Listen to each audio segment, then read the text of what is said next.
Mama bibiara kwa bashonko emfambra atija jumedie so ewo Kumasi online TV. Nana ya se wa majimedwe die na chese di obia ntumi nka no. Eno na sabre die masepe manu ajasa makama no gonwa. Mede ebe somo. Mesho se wonya subscribe to the channel. Obe subscribe ede amame wuya wemia notification bell no. Said ebe bia video biara Kumasi online TV ede betum bia no. Ubenya notification ewo phone so na wahwe bi mebe kaja edi egumudie atija jumedie die semo amonitua ene all weather politics kakra na de ya no for so awoye kukato ne wakato ni sleeper ton no ye de won so ho sensem aba be somo na sabre die mahama ene na nado dan AKUFFO ado ena chese sabie die wo mo tutu bi ede ema no wo mo hu ye papa na enrada ena Ghana de yedi ye Constitution Day. Na Constitution Day ya yedi ye ena the president of the land. Na nado dan AKUFFO ado show boy ado gagai. And nado dan AKUFFo ado the calipo man. The first gentleman of the land. And you didn't send be about bontia watch say oh. Kwa piemo ye Constitution book ni mudia. Na say election de ban about to hun senseme was say ye free and fair. Into ono de oshe Ghana fo nyina abo say 2024 election de. Chese bibia be ko ye bibia be de dan na akwan so na de ba ko ono na nado dan AKUFFo ado edi hu ya ye papa ene say 2020 election na one MAHAMA ekọ ya chese odi nkunim no na ko hwe ni ma senka MAHAMA be fa phone no be friend so na nado dan AKUFFo ado show boy we dey congratulations na me aye wadom e ma Ghana fo nyina ato aba na e de ama ode a ene san bra na bra beto we dwuma pa chese wo sha ase 4 years ago ye 2016 no wo sha ase no na so wo hwe di ma ba be sisa brei MAHAMA emfa phone in friend san say MAHAMA ye ne ye papa pasa na nado dan AKUFFo ado etumi wi ni ye na ko betine ekunwa ne so sam years ago a chese we tumi anya de papa bi amfa ma Ghana no na we expect saka Ghana fo nye ne den no na nado dan AKUFFo ado nyame ye na dom e ma COVID-19 kra ba ye no be chensuo aside no so kra no obe ma Ghana for free senior high na o MAHAMA kra de na free senior high school idie na nya de a wo fu aso ne so no esasa odo Ghana na esasa so odwen Ghana for eda na kuma so enu ti na Ghana economy ne process tete ko no na nado dan AKUFFo ado wo hu ye no wa bone ho modern ye papa e ma 2024 kra bato ye ba be koso bibia be kokoso kama into ogusuwa wa cheyemu twen say eye 2020 abato aja so ne wo ko ya wunya we she no congratulations no 3 years aba etwemu ko ogusuwa wa cheyemu twen say obeba be we she no congratulations nano ena Mustafa chese oye secretary Edema NDC abai no o kire se na nado dan AKUFFo ado ma ya sunko edidie na jai dede ne kasa ne nsehunu no na se bi obetine kunwa ne so no ade papa ben pa na wo ye won na 2020 election wo mo hwere wo mo nkwa no besi sabre wonko hu wo mo abusuafo kra enko rehyi o mo so we de mo nkafra yakọ na so ba be gira honom je se wo ba be public sympathy wo ba be hwe ni se Ghana fo nyina ba akona chese ene nke ye twa ede abo MAHAMA de a ene ye wetiti kra na nya de sansem we nyina ebe koso mama yenko na yenko tie sansem we nyina emfambra sese a so moto abanyina mugu so mo wie so aka kra bi aka to na bro na chese mo so ato mo de wi na se no ento abo no na ebe sase gidi na enu mo no na omampedi na adeda kwa AKUFFo ado ede sembia koto ja so they say ene eye Ghana amamrada ye constitutional day na ne saso no mampede de sembia tuja ya wo chese se wo hwa fimpim ye no ne adu no abato a omano ekoya ne fie na anya fe ye wo mu ya abato ne biem ebesie no a wo se kudum ye wodi ye ne besie ne enfie na inie omampede da John Dramani MAHAMA wo ne su franka ede ama eye NDC no emmo na baso emma no tinkwa ewo ekudum ye wodi ye ewa fimpim ye no ene adu no abato a ekoso ni mu na eno ena omampani AKUFFo ado eka ho asem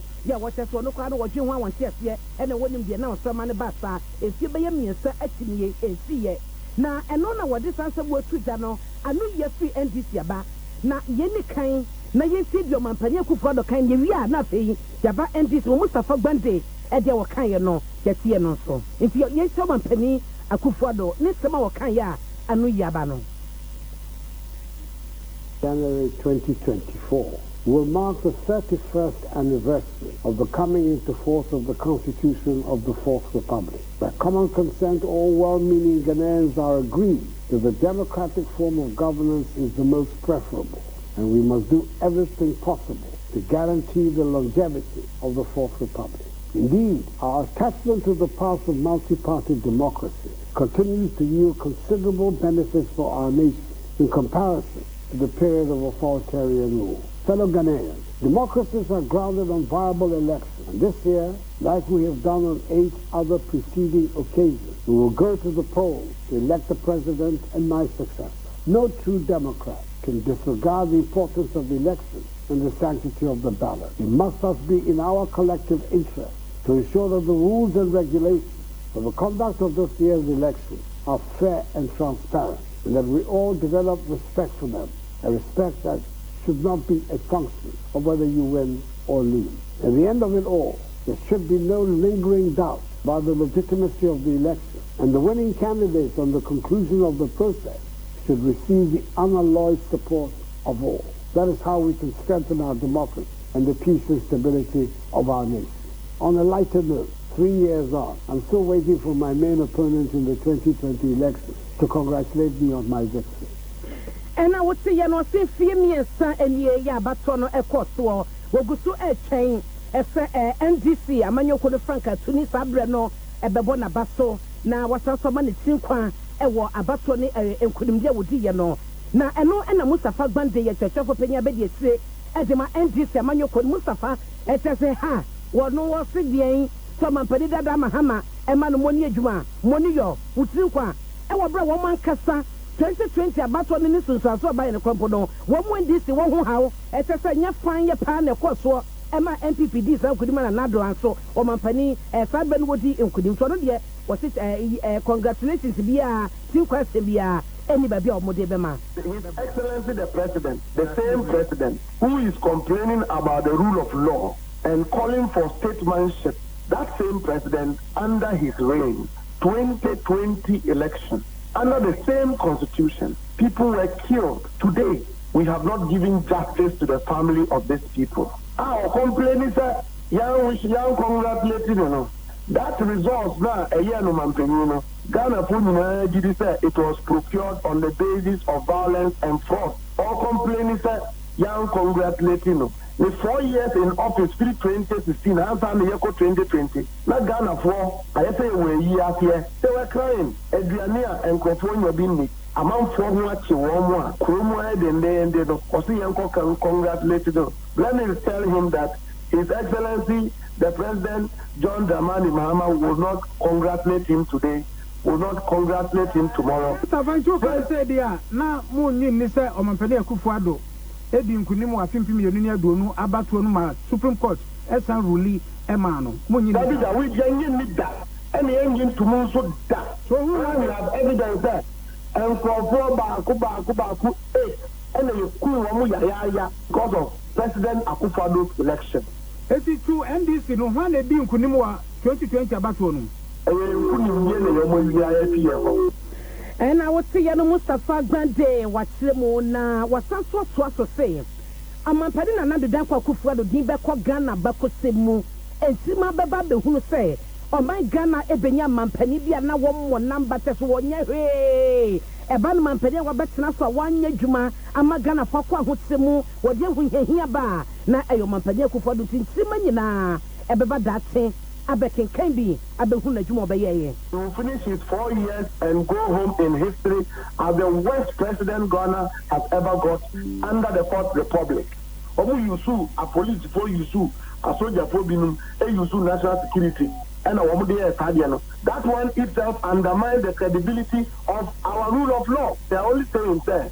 Mistake now is see 2020, no. Say mention I am being repeating opium. But I'm only saying also that His Excellency Nana Akufo-Addo should learn to praise people when they leave him a good legacy. It's a mark of an honest leader. The product of our democracy in this country was the NDC. The MPP have never created anything that enhances our democracy. Our 1992 constitution was initiated by the NDC. President AKUFFO is a beneficiary of that constitution. He should learn to give credit to who credit is due. And I would say, Mustafa Zante, I get church for Bedia Sre, Edema NDC, Manoko, and Naya Koyama Mradano, and what says a woodshed about a year or Maya Mamra, or Mani Dijuma and Ne, a Yafia Pima Hankon, your Crumia Nudianoa, NDC Abreso. And a babe boy, dear, your Mampania Kufuado, and you move for swore, your nwana, a bon home, and one of the Juma. In Tanya, she crumple, Nakanakoya constitutional day, no, was some Mampania Kufuado, a boom compon quality, no bo NDC Abaso, a one Mamra, one more debaya, and no, and a Ghana at the Jumano. Yen free one mona, yen qua and several from your quahin semu, now swinging us how could see a simple Yunia Junaya Wumi, about to cast your mind a becono. Na du kwahene yakofo bo obinia koto so miensa owo upper densira is mansini mu ewo fifini mantemu wo de atoma bo anim se obi ama na ni na honom na wo mo ehwe se anamo bia na so obi obeba bese wo mo honom moa ya samwa na ye de ode basabasa ye na ebe o man mu nam saso yi aya bato afe no wo se mabu ni hwe se wo mo be po saade no na pamwa kwatitiri na basabasa yo bia kofa babu bia so ama efa so ko ye basabasa yo no na emra so mu a won ko na wo kwa akodam nipa no no de sika ne brewo nipa na wudi na tia wo ye deda wo kokonto kwade ma no no sare pare na busu be kwa akotena se no makwa kwaji o mani wo de foto we nyina ba exercise Elsia ensam no ena ya kwa akotie aba no ani tutie na na adodan kwa Akufo Addo show boy a o kire se oguso wa tweye mu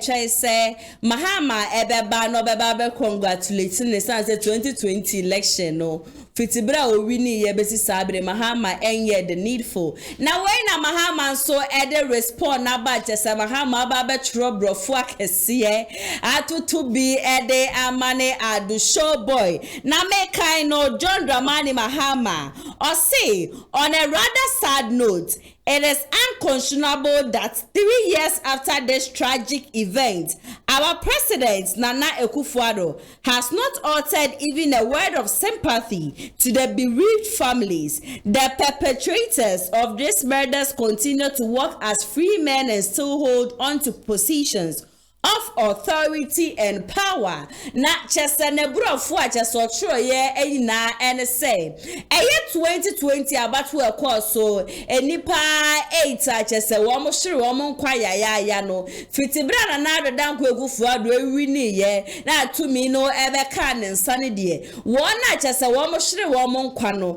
na adodan kwa Akufo-Addo untumi enka bibia emfanfa ho wo mo busua kra na adodan kwa Akufo-Addo untumi nko honom enkoma wo mo yakọ enko she wo mo de enko pa atwo so we de afache menena meme so ena sa enipa 80 etumi ehwere wo mo nkwa ya enipa boniafo kra just wo mo ku sa nipa 80 just wo nam hono a just wo mo didi wo mo da wo mo ndwe bibia just ende wo mo kwa ya ne yi wo mo yem free wo mo wie wo ma sensuo kodwale ananti free akwa pa anti muni wa che bia ba betra ho aba baba ya mene diegu omobo na so wuti honum guso awa atweyam se me John Dramani Mahama me tutuntoma ana send ya me hye me suit papa bi na ne de me fa amanfo mfendi mechi na me bra wona na adodan kwa Akufo-Addo nchen na de me fa me nsam beto wunsayem na de me ma congratulations de papa le de wa boka wa shikanka senya de me baba ya saade we nyina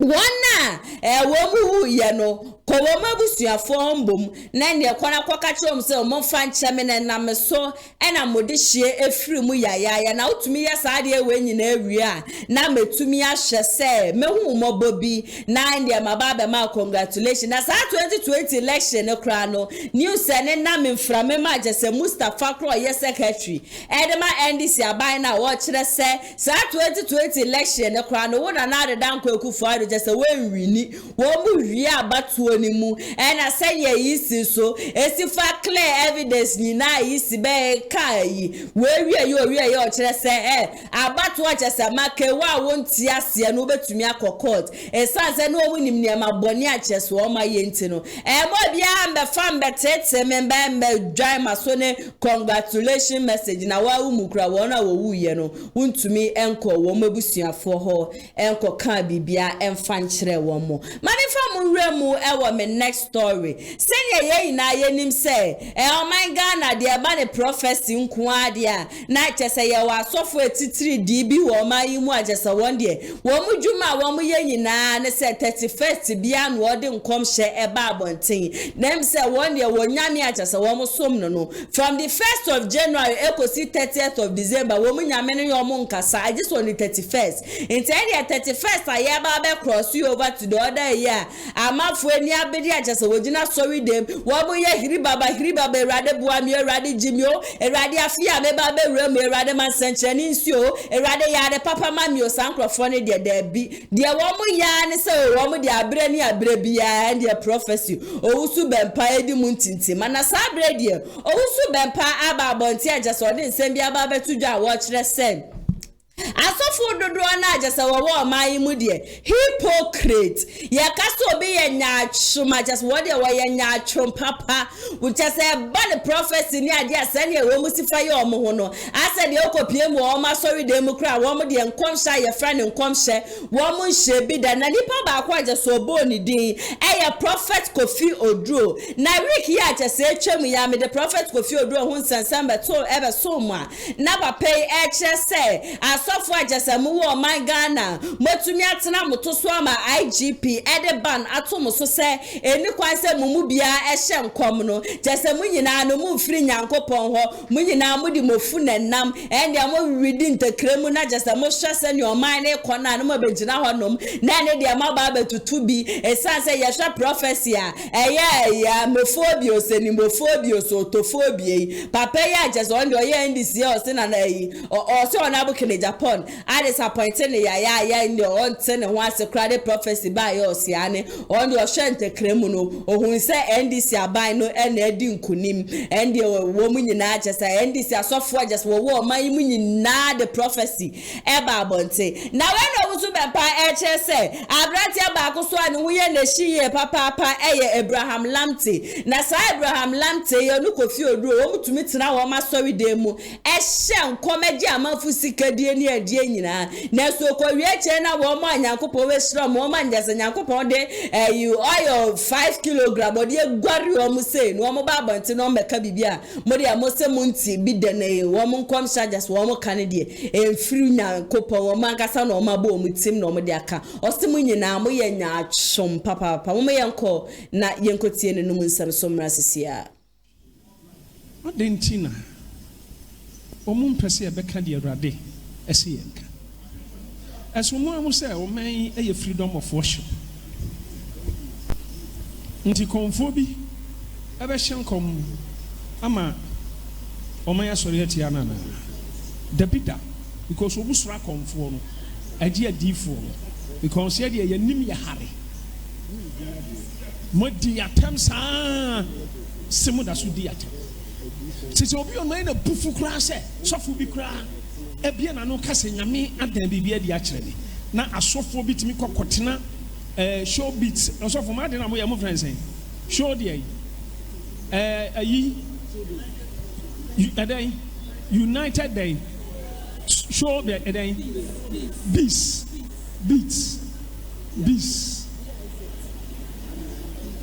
no more discussing about enkomhye na Kofi Oduro te ho na David Lamte te ho say ai na Argentina 31st omo hyenkom aso Kofi Oduro hyenkom o wasore de na de anhu e mo wakora David Lamte who David Lamte also be kan bi ya fancy Abraham Lamte thank you Abraham Lamte also for whom you said was chia me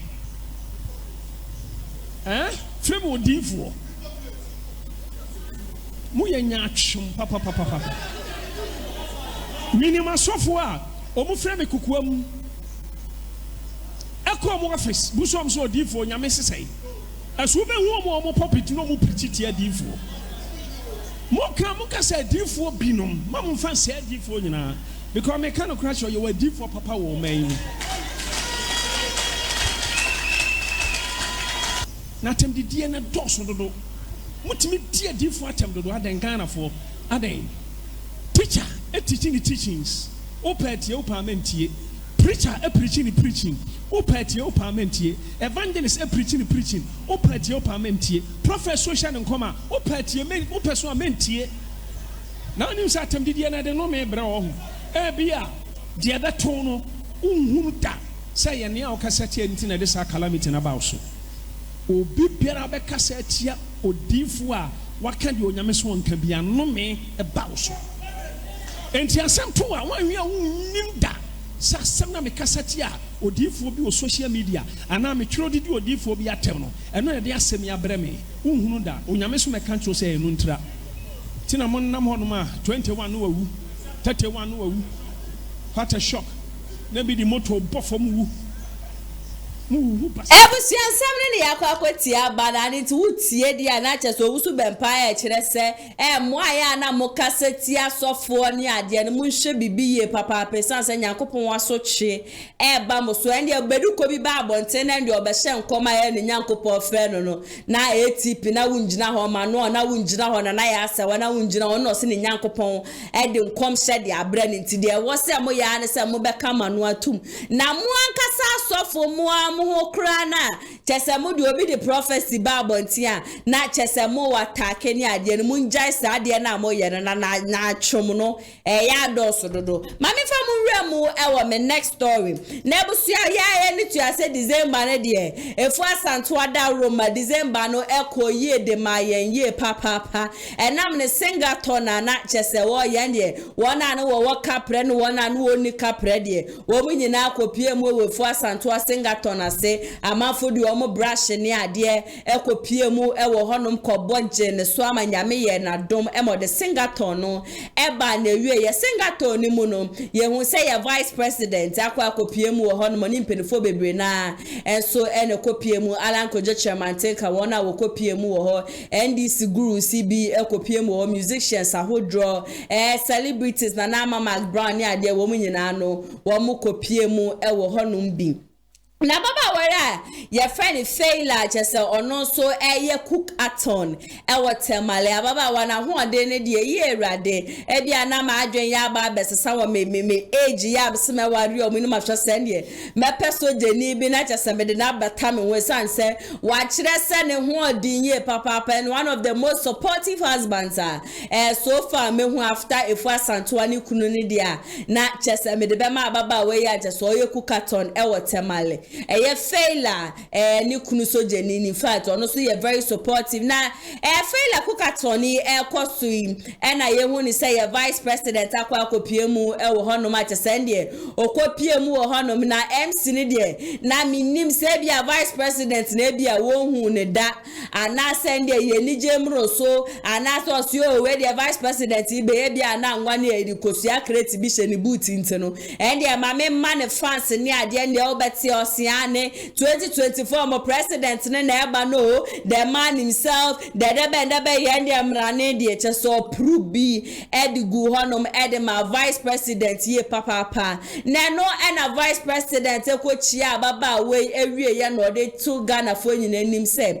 ade a failure ye de that chesen kabom na odeba oman Ghana in fact why ya ade ye papa na ni day set eye memenda chese twemu kra no na chese na ho de na chese ne na ho fama ne na ho keka chese o exhibit ne de na chese baba we ye jana wan so betumi akwa akosise ne January ebe and then o kire se Bad tourism Ghana for na say wona wo free a obi ememu ebe oman mu no wo mo shut down fa wo mo ani enkopie mu e temale abre ni abre bi obi a ye bibia wo betin nkramante baba we kura ye kukatoni yete say na obi ka say e wosanko bitumi be ye no wa kra ndi obe ye wa kra mafu bebre na ebetimi akọ na chese wo makọ akọbo agene so na mbom ne say na westi fa akọ akopie mu e temala just so ye ne de ne kwan so ano no ne beboa ama amanfo kura just wo fi obi memu eba no ebi betumi aka so wo mbe so wo mokọ na wo mokọ hwe bebi a faila eye no kukaton na de wo mu be kwa kopie mu honom na tese ye temale na there are a lot of exhibition centers and so what temale tourist sites ahodro and so what temale na ne age ho pa se faila etumi eye sanyema we nyina raise the flag of Oman Ghana muma yenko na yenko hwebra wo kopie mu wo honom ne sene ne yesifa man fans emrasisia. Ladies and gentlemen, in case you don't know, the incoming president of Mother Ghana, the incoming president, take it or leave it. The incoming president, take it or leave it. It is possible. It is possible. It is possible. It is possible. It is possible. It is possible. It is possible. The incoming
When I say it is possible, it means it is possible for us to be the best.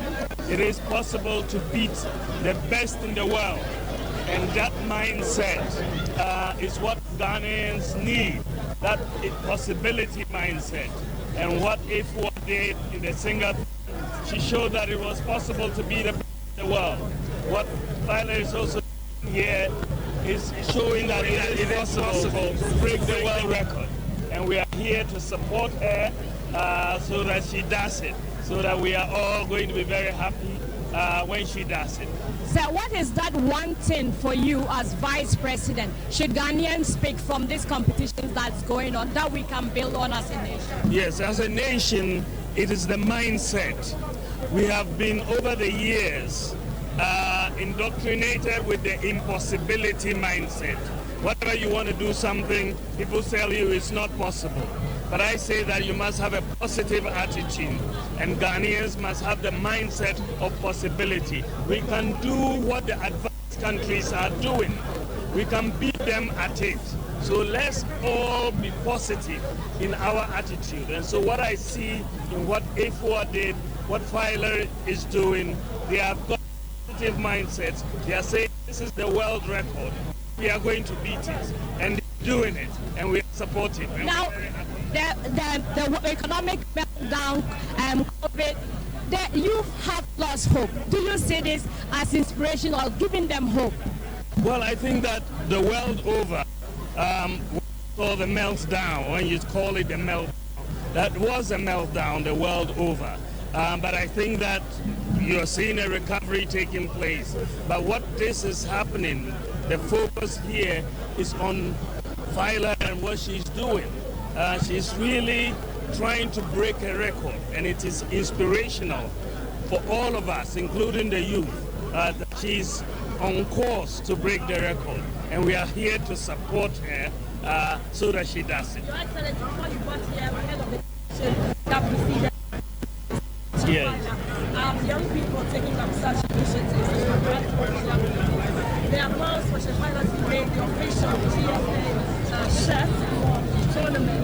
Are you committed to ensuring this and many more? Well, I am sure once we are done with this, there are going to be many opportunities for her, and we can discuss specifics once it's all done. But she deserves whatever opportunities will be open to her. She's already done very, very well, and we are here to support her to do even better. We also want to call it at the singleton. Taylor is doing same year in Tamale at the Kukaton. What does that mean for female empowerment in Ghana? Oh, I think it's massive. What it really encourages me that the women are taking the lead in all of these, cookathons and singathons and whatever thons you are. The women are taking the lead, and that is very heartening. It talks about empowerment, and we have to support it. So, Your Excellency, we are looking at Well, I don't know what she's cooked. I just got here. Wasawaza would be one of my favorites because I've not had wasawaza in a while. Somebody you cannot beat that. Then you go to the Sam.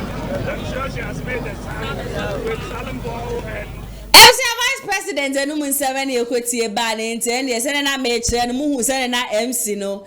Nasen and yes, you far bidiachas. Oh, yeah, it is possible, no. And then I mean him send your cardia, Yene, Bawumia Peka Crebidia man, no, the Asheni Botoma. Na Hana so about the coming sa ever Hanu say, Mamma Fanny Remu, not just a yen to Chasani, Emma will whom come on now. And if I do now, so now about one just a ton Tony, one more year.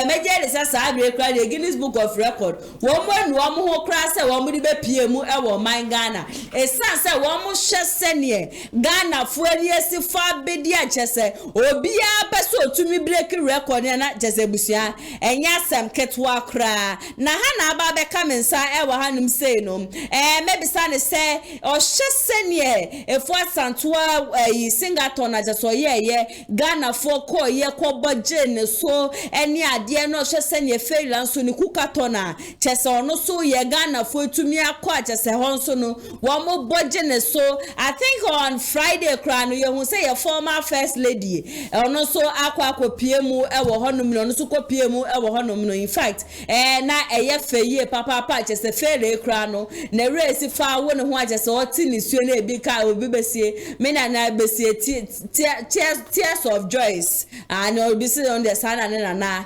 but in fact, na ye papa Hana. Nana ya sewa. Bibi abakodi. Nyamia dom. Na mumisa wansa. Weekends ne kose. Me weekends ni de ko ye pa de ma me na we. Na nkwana. Na sister apart from na dem bi mpa na me we ja me anko baby a ja me ni alanga joa bia me ni obi a nti ende me nko aneja. Me da ya ne me didina madam no ane nde eja nda ye ba betutu bia ma ni de na eja wa ko social media wo wa ko gogo wa ko siane ya maba ku nyelu bi no ti bia betena ha be fire ye pa anti me na kuka toni hu ne zen mama ya sewa mama ya shefo nyina kwa ba ya se week fufuru me fire na ne ba to ende mama for na feel like the I can say Obon homodin. Okay. Oh yeah, dear, no, say on the code 250. Annie. I was breaky Hilda Piano. Oh, Hilda, yes, why, yes, we're breaky. And I hear Uganda. No, so only 200 and 144 will be. Yeah, I say about what be so Nigeria, may move on, so 200 hours. I hate nothing. I say, sister, so they put 250 hours. Yeah, but I'll bet my. But you know, we can't cheat nature, so. Yeah. Nyankopon why and say body no edum rebi or say to me who me. But yeah, share and day 7th. Yeah. Exactly a week and no shas or shas on the 1st of January. And on the 7th. Now you just say no see for born home just say nothing shows crass wa bere.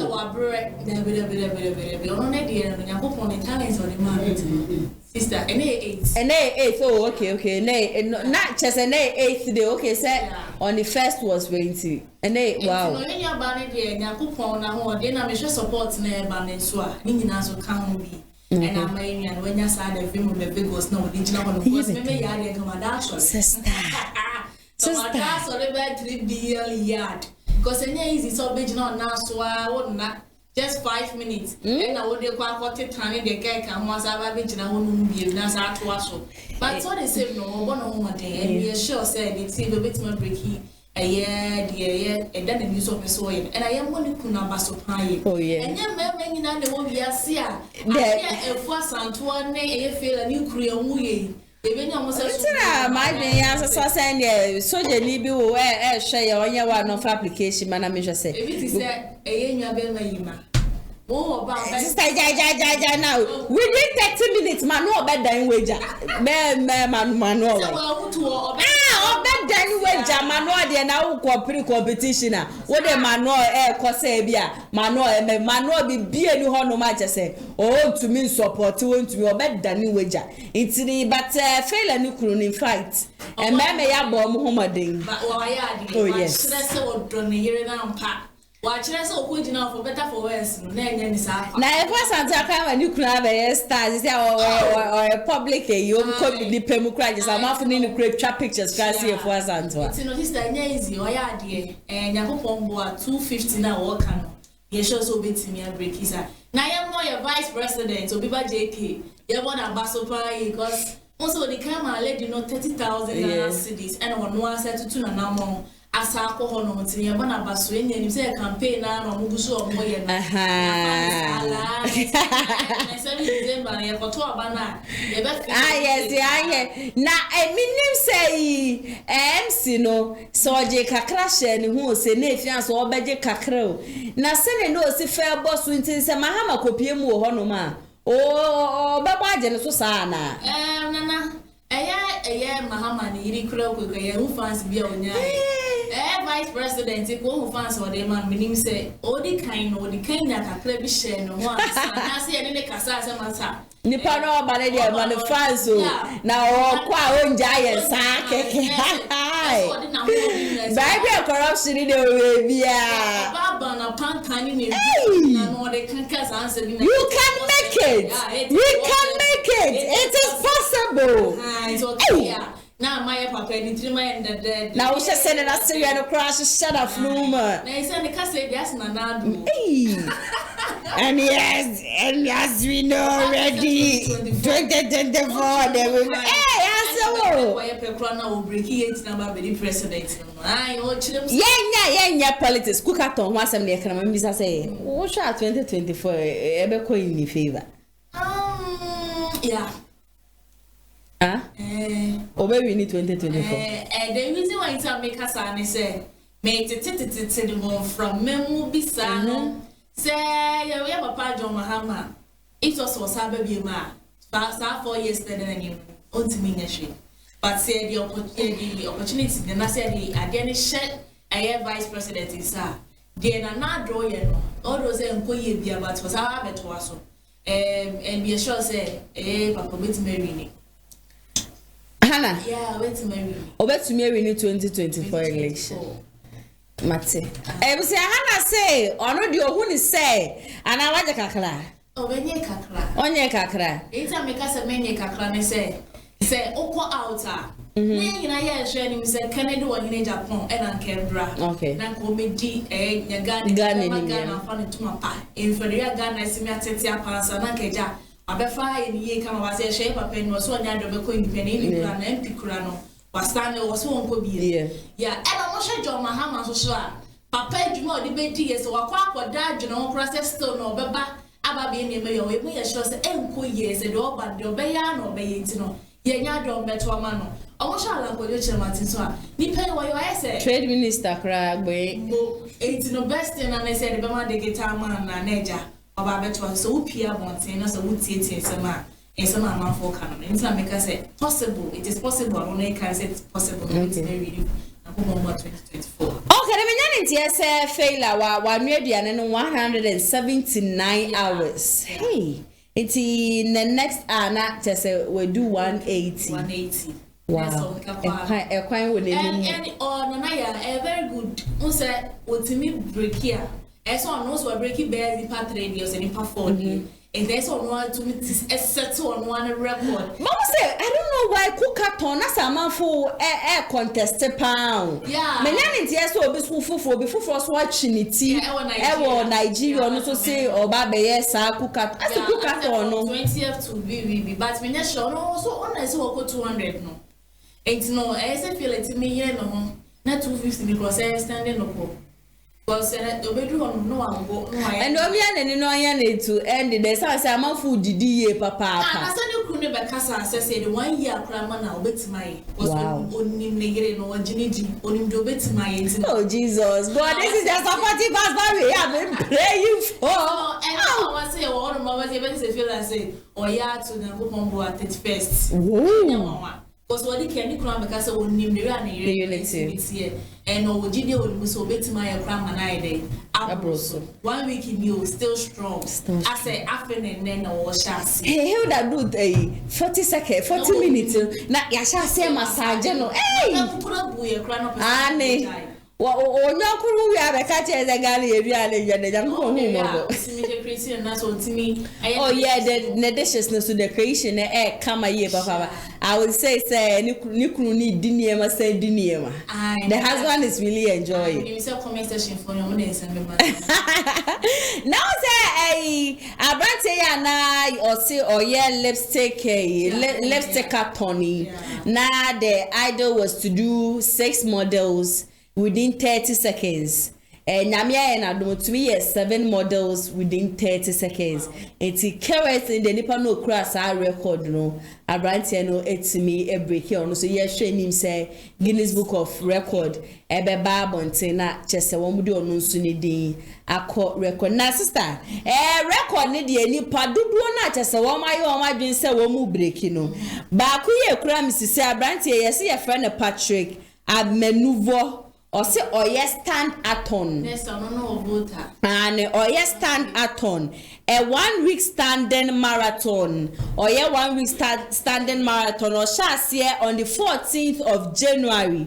Or be Sunday 21st January 2024. Oh, Jina wanom sa for from 14th to 21st. Yes, dear. Hey.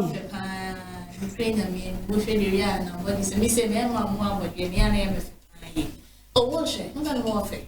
I told you to break it. I said, Mekobi. Hey, my dear ASEM. Oh, no, stand that tone. Who didn't have him so young, shining? Oh, you can do it all the best. Out there, hey, Cassandra, Mamma Cassandra, me. I said, dear, okay, can't one. The old did not hope. Annie, for a whole week, Annie. Into 1 hour piano or 5 minutes rest. Okay. It's end of Jamia, I do not meet now about 4 hours. Then they already arrested 20 minutes, or they are 20 minutes. Never say brother Patrick, so basically, oh, wait to me. Baby, you feel over to me. Oh, what over to me? Oh, so I'm on one gina. So I you can do it. can do it. Stand, you can. And it's Ghana for Patrick Amenuvo and you free yen voter for yen voter for one more medium. Now, Baba Webiswa, your friend Mama Love, also ye prayer ton. A 1 week prayer marathon. Kari yabe masakatara baba masundere yabe. And they are not only the coming soon. Or see attempting to break the Guinness World Record for the longest prayer marathon by an individual or bonfire for 1 week. And also need Mammy Busamu Kakra, we will cast a beer washer and see a seat. Nana, my young father, when you change to me, Yashafoni. Empire no one a year tones one. Every prayer be prayer. All we need is prayer. Yes, empire grand program rana and the noise. And yet, Mike Nikrano, Tara Baba Masaya Baba Makaya Baba, Nandia 1 week, while but 1 hour be one means you. Oh, 5 minutes. Now, what was but I feel say prayer marathon over to me. Sure. Sister, wait to me at Adansie, wait to me, Gina, wait to me, idea, Upebia. Ye quite sorry to me, Cobon Pie 3 hours. What bonfire 3 hours a year, or bonfire 3 hours, New Year non stopper, at least or some minute rest. Yeah. What you say? Yeah, I want me, because a first sounds one, a voice. And I saw one person a back out. Singing and praying is not the same, don't forget. But it's shady, me bonfire. Voice in a out. Na shady. And I want me. Nipandi about want to so bet to me, I was young to me. What any a pay? Ube come crying or what pine on my gun economy let to me as a Saturday. A rather see a farm of shame we now, Momba Taichi, near supporting the prayer marathon. Yes, easy, sister. Maybe crow was when that's what I just say, a mom pie. Me, say it in a man. Seconds, no, over just 1 second. Who was an end was a 7 more than 1 hour. It's not me to hear man corner. Okay, now, maybe to me, I'll buy a 1 hour, 1 hour crowd. 1 hour cry, so 4 Becky cow. What's the bomb pie beside? If you were service switch, I feel to him, rather than I make it. Who knows? Who shall farmer? I think she's a married woman, and so she can do it. Mama love, we dare your back. And I know 5 dates in Laneja, and I be a 1 and Yakupon, me, community. It's Marco on Marco pie. Hey, Mukunumia. I'm about what this was the Gafra Fashion Center, Ewa Temali. Okay. Also at the Siu Aton. Eba. So a Pamadia. I over Pamadia, Siu Aton or Pamadia, sir. May ha or Pamadia, sir, for 2 weeks. Hey, or free Temali. Siu Aton or Tanasia Pamadie, and to them a ceramo, where dear, and say your best pose. I had the entire idea in our Banoa Pam, Ede Amaya, Siu Aton. Obey to me. Because it's a machine by the Pamadie, and yet, dear, someone, machine one maybe in a 9 or day into obey see what for 2 weeks. Am I a if say yeah morning to evening and come midnight in account? Okay, see what on it to me. Oh, this one I beg me position and I can make a sleeper tone. Your friend a cupcake. Also, also shiny the nation on the 14th of January. Echo see 19th of January 2024. A 5-day sleeping marathon or that's for 5 days. Into 1 abiana was sorry back home. Was sorry 5 minutes now. Why what's needs in Limpo Muniadi? Okay, and I best as I know one family panacana. Because easy, eh? Never take. Okay, over to me. I ate a said, so I said, almost an on the beam of it's marketing in Northern was our day hands. Obey to my me say met me ada be 5 hours. 5 hours. Me that 5 hours I no ma sorry ahome. Okay. Me calculate sa per abia 5 minutes. Nti me that 5 hours na chese me wo 25 minutes. Timende me da 6 hours am 30 minutes rest. Timetumi aboabo ano a na midnight ni mbom no. Na se bia me boabo ano a till the following morning na me dey sorry na me dey aye dey send me home. Na me wi a masan ba beda. Na ni sleep at home ya okoyi. So wo da aya na wo da na so betima share so betima. Dey hia na se wada. Oh okay. Adansie. Matiase. Obisu yebi the longest club DJing at marathon. Oh my Ghana. Me je the Guinness Book of Records. Woman nu omo ho sade e be mu Africa. Hey. Na ya me kai. Omo nu omo ha chekro betwem. Enya de ese go back to e ho no bio because aka Africa. Hey. Longest club DJing marathon. And so betima ye palm na bro. Nedia no sha on the 13th of February and the advance day the birthday mu birthday 24th of February. Bedroom ma wo dan on the 20th of February no na chese marathon ne koso nti and the alanga dwa bi ajase wo ho bi a betimi de me akwa mu ho no na chese on the 20th of February no wo de me akwa mu na ndie makwa jimeni. Okay, DJ Sam obetimi. DJ Sam. Amana broso. 255 hours.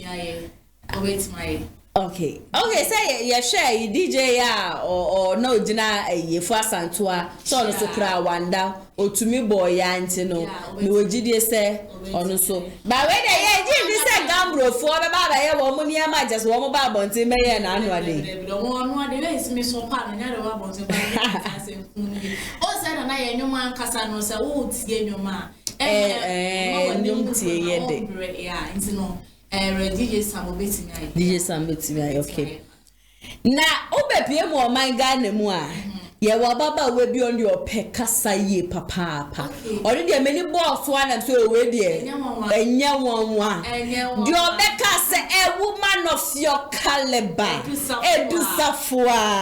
Ono so de ababo oni de ne longest speech aton lo edusafo ade obetimi ayarara obetimi crash as on the first I want a secret of positivity yasemo my sister neighbor enya wona na ye obetimi ayama na bro say ye the whole year prama no cross sister o shene dey ati on the 9th of February to 14th of February 2024 no so call 120 hours for the longest speech athon. My voice no cry on point. Hey, a woman of your caliber. Yeah. That's one quite a while about take crab by the Casadia found I say basu gidi no. Obia. Na brantie be naseni dinner ya pa minister kakra ono so say or yeah the longest senedia na car race no se dey or the car no air call reverse for the longest time ani or be baso oh my god oh what shas ya cry ya results me one number na se ni din na apa oh I TikToker. Oh, baby, I'm Mrs. Stanley. I do. Oh, what a number! Baby, I'll do. I would do. I can't go pay with we were for this a while for YJ. I'm go pay with home sana. Sending ye, they don't know number. Oh, me, didn't me wear a DNA. Oh, okay. I write DNA. There's some yammy pa. DNA. And now can I who say be you? Former manager marketing penny someone so and nana can na media ma no na kodea to so also say on any the end your call reverse non-stop. I think say hours be that so yeah to ono so ne de no baso nti so Ghana fo nyina no yen hwe ni mu na yen twen na ya de baso gidi non stop kra mo ko nyina no ye mo nyina shedi ma make se shedi bu o se nya easy ani se wo kwa ye bibi se wa won na nipa kura da se ni kura wa na kura de ya uti besima pai wa fa no na be obasa na wakase bi gina ho no ma for almost 1 week and I maybe kasa for 1 week be DJ for 1 week enya easy to me na ye mo mora no se mo betima ya mana say omanya kasa mo de Ghana e ko global de nko ande e so mo ye Ghana it me because And you know, we in Nigeria didn't election.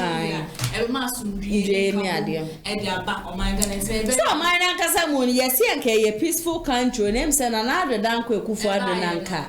Oh, yeah, see, and Tim, when you go social media, go, baby. Never see, Sani Anna.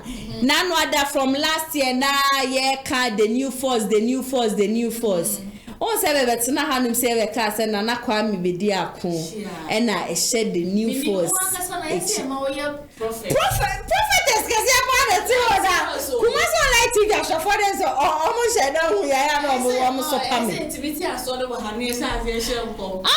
It's never bomb. Every year for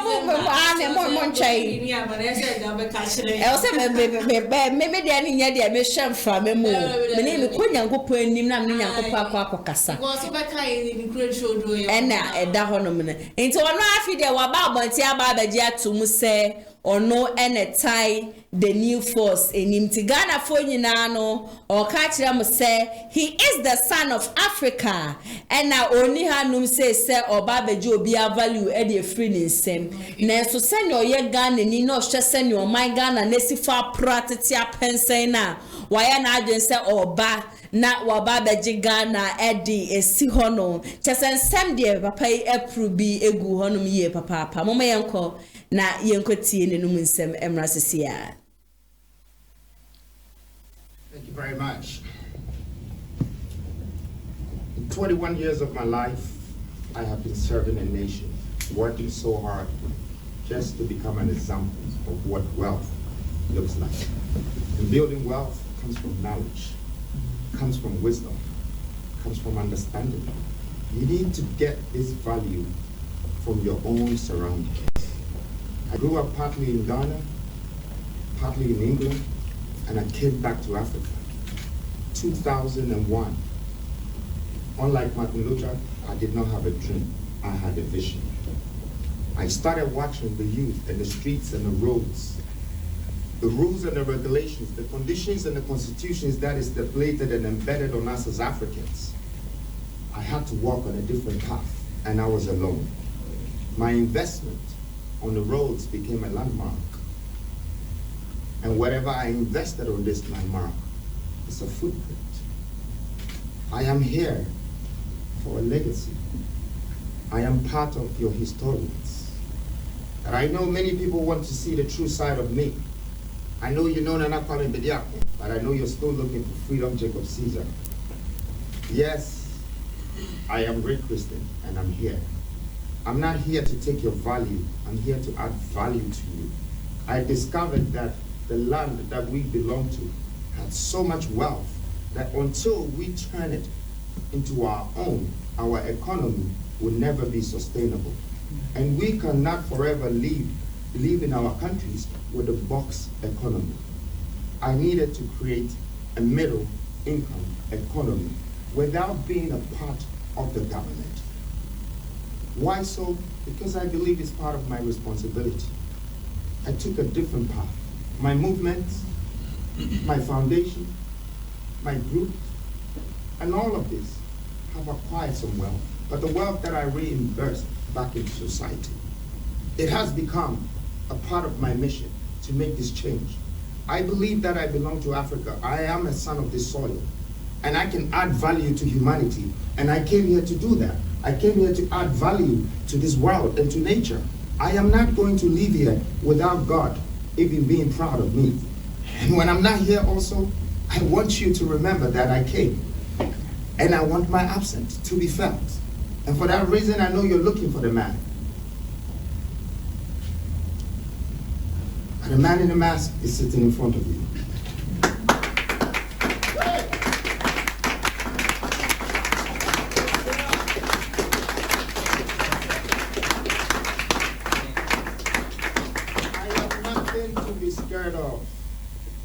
I came to you as your salvation. I don't invest in myself alone. I am investing in you. And truly, these innocent leaders sitting beside me, of course I will not go to them and tell them that, hey, I am a man in a mask and I want you to come to Ghana to support me to do this and this. And this man of this dignity and this woman with such power will say, yes, I'm going to follow you to come to Ghana to do your convention and all of that. No. It is part of the movement. We need to educate. We need to uplift our children. We need to voice out to them. If you are about to find out about this man in the mask, because I never spoke a word, you were looking for me. I didn't tell you whether I am into politics, whether I am an evangelist, whether I am a conventionist or a revolutionist. After this day, you will have to wait for me to share my policies and my visions with you. And if I'm the reason why the country or the government is not happy about these great voices coming to educate not only Ghana, but also Africa, then I'll take this moment to sacrifice myself, to unveil myself, because I have much respect for these great leaders beside me. It would have taken my own time to tell you that I am. But for this very moment, I am sacrificing myself to let you know that I'm that man. But I'm that man with a good purpose, with a great vision. I have a plan and I have a vision for this nation. And not only this nation, I have it for Africa too. But I know Africa is the next biggest thing, because out of all the continents that have been developed in this world, there is only one continent that is not developed. And I am sent to do that. I am not interested in people's positions. I am not interested in presidential positions. I am interested in the regions and the humans. I am interested in the countries. I am interested in the continent, the resources here, the human resources here, the great opportunities to be able to prove a point to the world that this is what we can make out of ourselves as a black society. We have been doomed and disrespected, undervalued by everybody in the Western world. My pain is in my heart and I can't express it to you, so I let my actions speak for me. I want to thank you very much for this moment, and I want to thank its greatest leaders. Your voice would never leave us as Africans. And it's the beginning of a new Africa, a new nation, a new dawn, a new mindset. Everything is new. Thank you. Nana Kwame Bediako Yamre and with 7 year quitty by Auntie Cicia, more friend, prophetess, Nana Yasewa. Men come shine just a better now, and the best soon, and no na bemuno. Me na me a prophet or one of macaron fake me, dear. Hannah, Nana Yasewa. Nana, then Nana. I'm sure, say, may boy be the Nana be banner. And another me Nana, Kwame Bediako Musem, and you could see just no da the new force. I don't know who is it. Nana said the name in a yeshan, I say, he part me papa or tie max nation and I yeshan and why or no about say about beach, what can I say one, but say, obey Bibasa, I'm on my Ghana. Or there are some being able, my God. It's no one, you want about so about one thing. Now, ordinary my barber. Why do you have to wait for that long? It's a night of a sort of trendy calcula. Yes, but say I do me but to prophecy, dear, and I know one is internet them children, prophet, and so press of the fall. Annie, Nana Kwame Bediako, Nana Yasawa, Ebiana, okay, yeah. I saw the fountain, no, then you gonna for you, she say, no, a year profile, what she, Shemima, so Mahum, the power high, Max, no, and a one man say, a topa, and or they brought my Ghana, they put a banner. What's your name, now, can if so be a president of my Ghana? Sabon and summer walk can quadi and coming in the same Casabi will be able to travel another than go for the face of prophecy upon prophecy. Promise upon promise, better than make a prophecy. Or we have a castle, may say, but we net too many years, not twice, actual but say case ye try obi foforo a if so be president obetimi aboa o my god cuz who tie nsam a o kana o de kwa adwuma yes e ta asom pa ye obetimi aboa magana afa ne tuma pepe because ono de obesen ko et say Dr. Kwame Nkrumah do be no my Ghana no obesen ko to aso e di fidu ho no men obetimi o san so ya grant here kama afi no wasi so awoba. But let's see this. Nenko for Omo eye ejuma no are not Ghanaians. Most of them are not Ghanaians. Yeah, no na yeah, but can say nko asum no san piepia yen say yen kona na. Yeah. And na ma for be na ka say no ne adia ansha even cross or kwa top forms for the presidential no be disqualified because he is not even a fully Ghanaian. Yeah. I know he's 50-50. Yeah. Yeah. It's no I don't know kwa ya asem. But so much on the plan there, say there be a demand too many manner obetima, but you who say, maybe or how now man be a Ghana for soon be a coin. I said, yes, and yes, I baby coin. And share bed. So, yes, I'm sure you saw 1992 the ASI. And I was a 1992 calendar, and this year did United. So, when is idea. Ah, the actually, I could put, but the prophetess.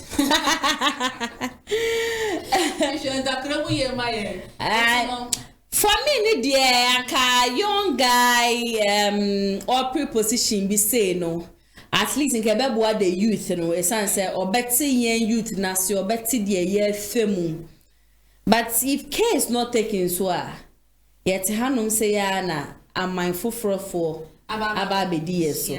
This is something nobody should agree to. Because the yen and anum crowd wasn't something good. We shouldn't also go through that. And it's in America, and sha a bedroom, and your man, but send the opposite, say, Kanyasa, and near more tata, and Chinese of Kuya, a Ghanaian Kasa, to say them about Chinabosoma. I was also play for president here. And Kagana will be because you are trying to MPP among you try NDC. For your MPP, NDC, MPP, it is a care to Omagu, up pay for Fraba, and here so almost why nipa na ke besenka pastor na ke besenka en komutimi yere obonwa na keja en krofo menu omudi e shamen komitima ba begina no CPP so esi ano CPP also cranka ona otoso third wo nti ka sabe ya Ghana fo abre NPP ni NDC na ka we unity ba say indumo sedi o free party ni mu ana party no jenjame esi aso na mhiu Baguni, you mammy refi. As I'm of the Macau. On the car. Dear my. Now we sit out. And I ain't see, I don't know that I said yes if I see a room. Maybe I me when it says Uncle Bia Benya. Nanny the Ankawa Ubos Susukon Kobia. Naka would you sika. And it's about here for Bachoma motion you made him say only the best in it as on mine a woman. Oh, Charlie. And yet, and you know, I said, about one telling any my bedroom. Siana, as a bibia, where Dean come, I began to turn up with come. Because in I would drive on to a sign bodies or an alcohol in a one should ye, and our babies or a president, oh my God, and Muasi, ready, Elfa. And so no one any my baby, yes, say a drew on essay, and one up performs. And or far cross, a bed is a Ghana for. And so that's why Ghana for said that crane yeah. Maybe or better near time of coffasible and where sebo. I am just a book of coffasible fee him fine. And the buyer will be a tongue crammy near in your way. On quite a cotton rich or so a license in the ad. Yes, some sister, me want to say what church will be. I don't know. Okay, Naya. And then the Miracle Pie, me tell story in Naya. You will have say last year. I think it's 6 months more in a year. Fear kind. And Babon, they can say. The Nakro, or chase a kind of war, Passa, a general conference, some ya, quay quarters, and some never China. Now. And I be says to be I read your Babesia Pan Naja. Ni Madam on it 83 years. I want any tear. The money in a bridge memo. And I more one man I was sending his canker. To my men on some of the can wait before I saw was it a dear and band best sending his schedule of Babbage will be an Tristan. but we no bia oni made in quantity we dey bia o twis kanim ti no new year isika ya de bread no e da hon ma de chin ya o ya twis kanim be de o anti ase e no ka sha ba yan se yo no na afis kan de me du sa e china na o ba be wu no on fases kan ne dey emra to wo no ba yo akofa yesu ne de mia ya abra when 83 years kuni ya na ya Immoral. So, on buy you when you're 22 years. 22 years. But this year, I have friend make here, and then this December. And when you're actually a sentimental way, oh, Jesus. I see, and I am going to see in sending cheap moon and cassa and from Rassia. I see, I think she apa, Mema Wakwaba. Now, and then I see of Okromi, Gentile.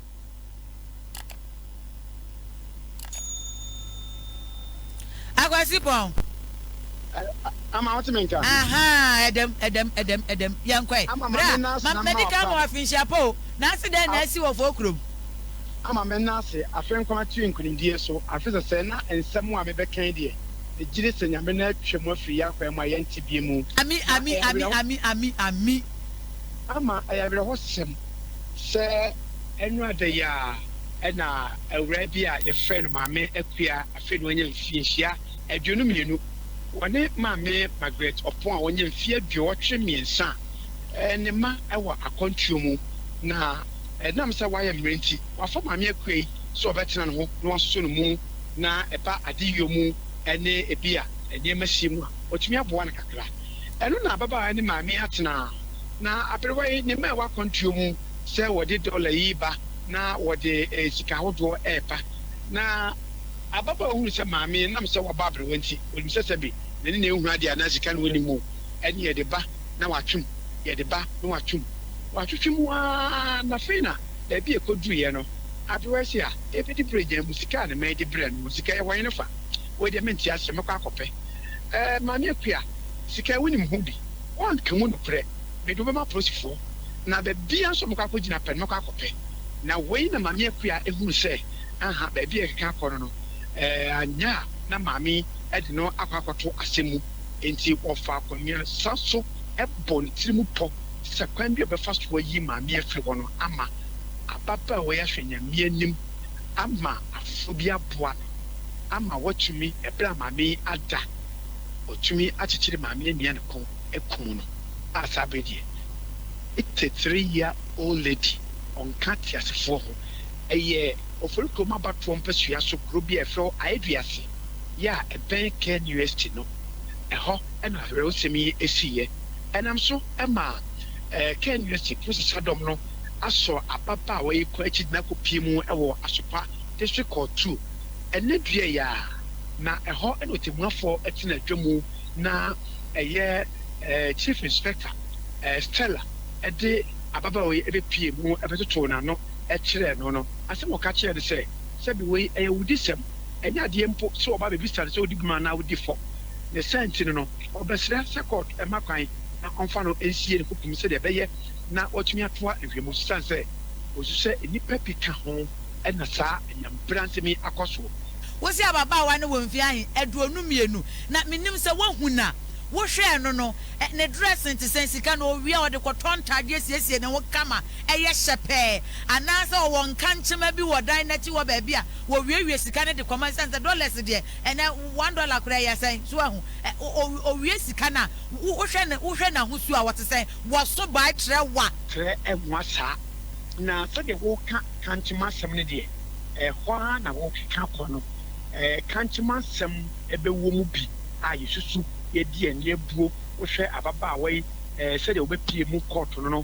abonfunu na wo hwe obi a wanya mfie adwunu mi no 22-year-old die na kire se asem ya etese no akokodo die wanya bi nanso owie no otu se wa bonfunu papa ya ene aposifo atumi de na hye ka mu ede no ni akire eye court eye prison se onko na onko gina home hormo e wo fiase nkaka no na nyame aduma osumi da to so edunso 17 January ya e na ebesa be pimu e wo asokwa district 2 na afei nsɛm no yɛbɛtoa so sɛdeɛ waa wonim awudisɛm ho asɛ nyɛ sitie no nyadeɛ a ha ɛne ɛbɛdi asɛm yi na mmom no wɔboaboa adanseɛ nyinaa no wie a na ɛkɔ high court sɛdeɛ wɔtaa ɛdi awudie ho nsɛm no enti yɛdeɛ ne bɛto fam ne ahwɛ sɛ busuani bi ka ho a sɛdeɛ ababaa no ne su ne ne ban ɛteɛ no sɛbi maame nso a ɔno a kagya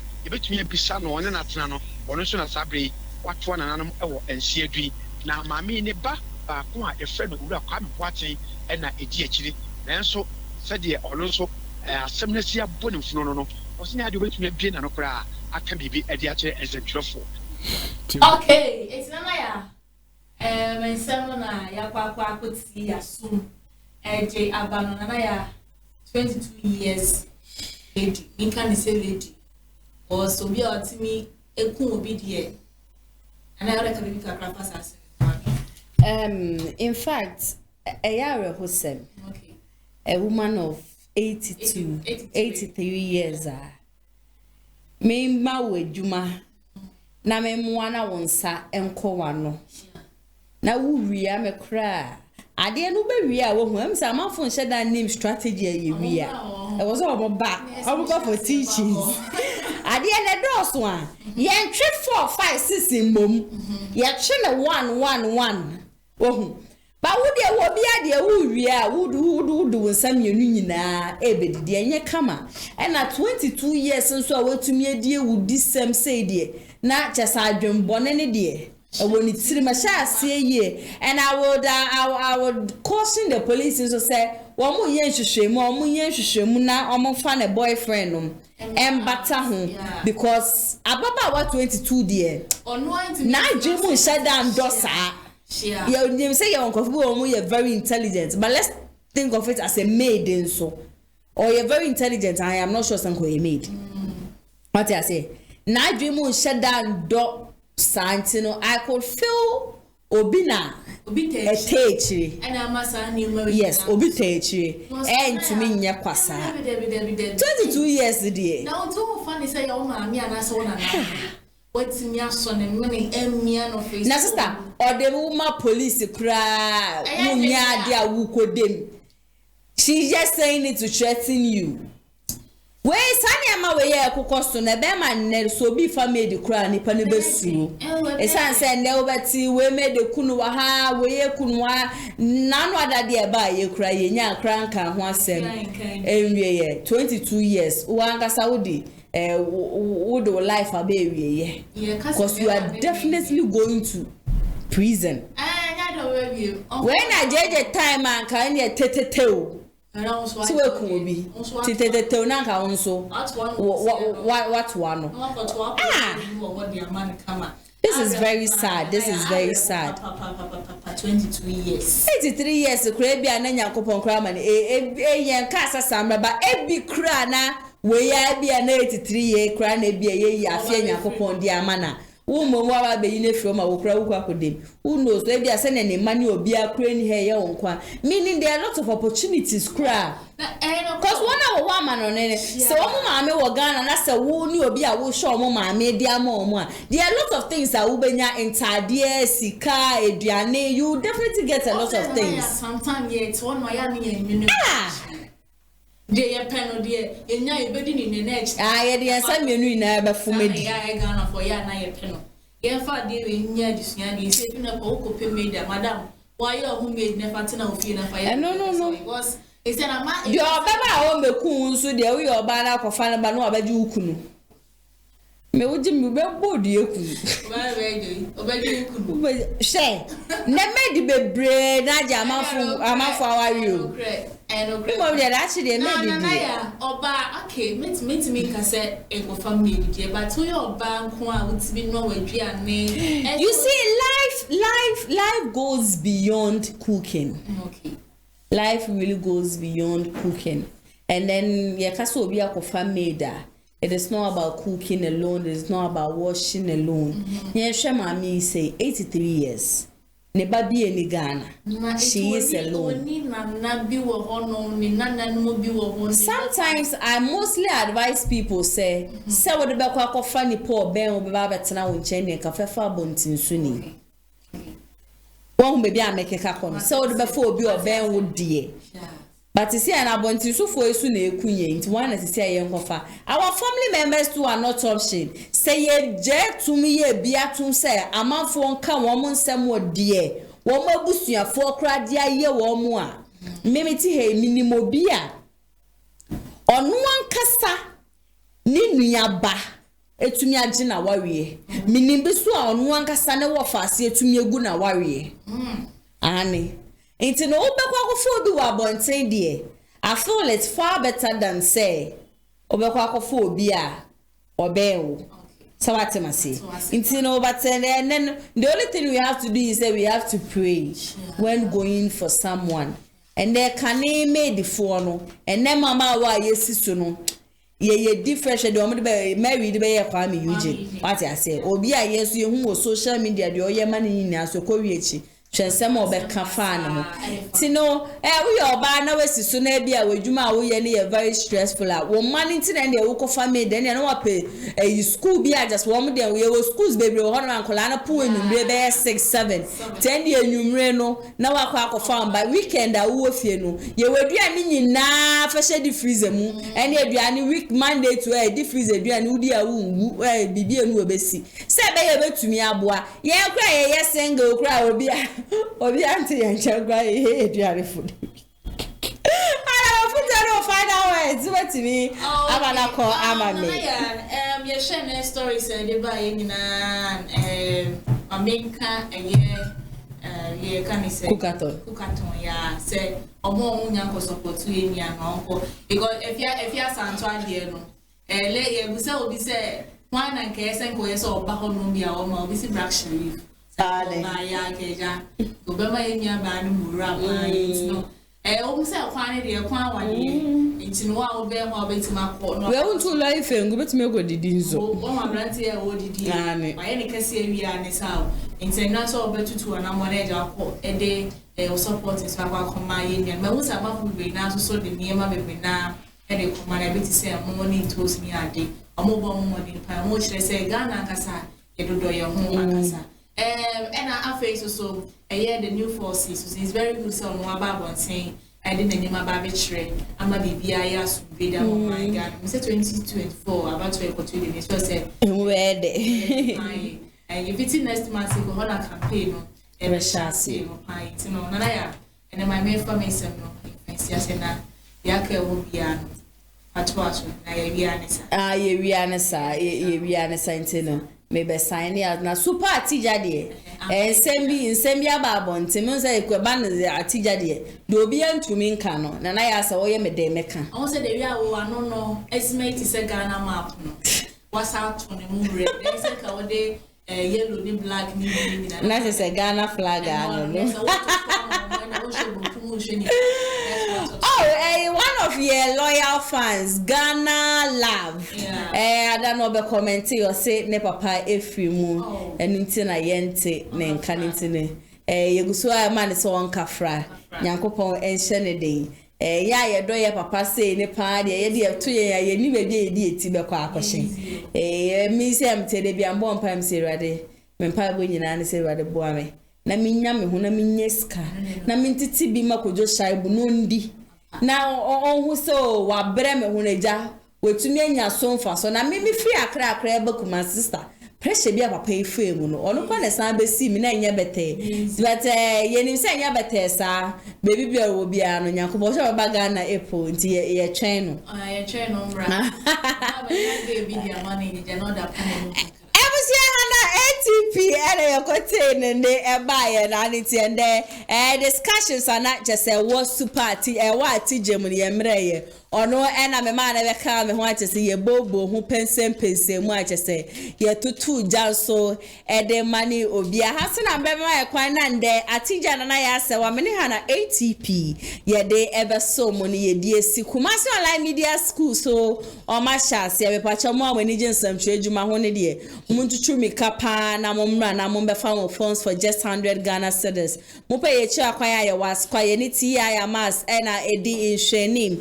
ubetumi so afre yen e was 0550623377 and I says 0557036109 me ba cho mo so amaba be fam forms that no yeguso a ebom nkai se January ya era school no e sha ase enti mo betumi e dem forms naba na chesema ba be share adisua ase onso a wofi a wonya fa forms de tutu kabra na be fa forms super ye sha kan ye was kwa ni ti aya mas ena edi inhwenim sa so na monso a January ya fi mo amoba be ware mo ande mo be ye engagement wedding chenchirenche mo baby a mo busuafo aka baby a chese mo ba be ye ni ade Ghana love mesrew bra be hu yen na yemra metwa mo program ne fa ma mo kama ene ye be stream live on Facebook, live on YouTube fa hu ni baby a wo me se wo budumbura mo wo gadugu location mo wo UK kra na mo betumi aba na maba be fa Ghana fe na baby a mo betumi aba na maba be haye